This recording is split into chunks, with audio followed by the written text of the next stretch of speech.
రాజకీయాలల్ల మళ్ళా జోరు చూపిస్తుంది కవితక్క.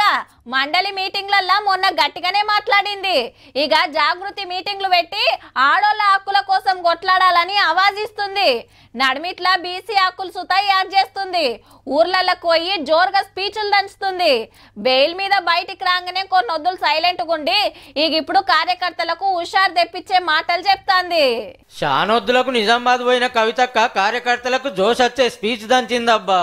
కేసీఆర్ గారిని ఎదుర్కొనే దమ్ము లేక ధైర్యం లేక కేసీఆర్ గారి బిడ్డలైనటువంటి నా మీద రామన్న మీద కేసులు పెట్టే ప్రయత్నం చేస్తా ఉన్నారు. ఇంకా ఎదుర్కొనేదేముందక్క, అసెంబ్లీ ఎలక్షన్ల పార్లమెంట్ ఎలక్షన్ల పబ్లికే తీర్పు చెప్పిరి. అప్పట్లో పవర్ ను ఆడుకొని రూల్స్ తప్పినందుకే ఇప్పుడు కేసులు అవుతున్నాయట. మాది భయపడే బ్లడ్ కాదు, భయపెట్టే బ్లడ్.